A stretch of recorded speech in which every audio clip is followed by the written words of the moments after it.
Ниту Панчевски, ниту неговите адвокати не дојдоа денеска во Велешкиот суд.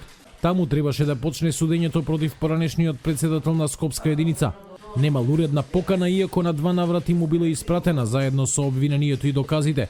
Судиката Габриела Гајдова побарала од полицијата да провери дали Панчевски живее на адресата која ја имал судот, но МВР ниту постапило, ниту известило зошто не презело ништо. За судот е нејасно зошто ги немаше и адвокатите на обвинетиот.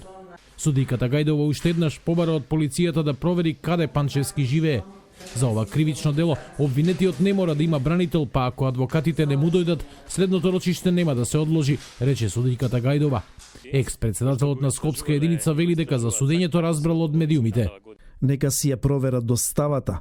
Панчевски има уредно пријавена адреса, но да пукнете има и 7 стана и куќа.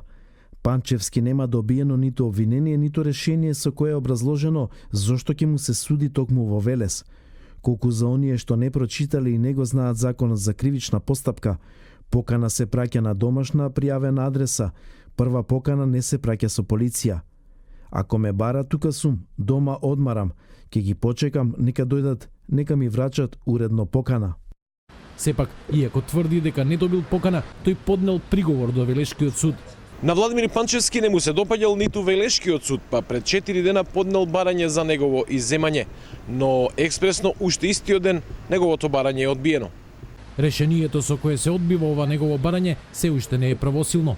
Владимир Панчевски е обвинет дека го злоупотребил АКМИС системот и рачно местел предмети на подобни судии додека беше начело на Скопскиот кривичен суд. Поради опасноста од пристрасност, апелација одлучи наместо судот кој Панчевски го водеше предметот да му го додели на Велешкиот суд. Следното рочиште е закажано за 18 ноември. За да се спроведе конечно законот во Република Македонија.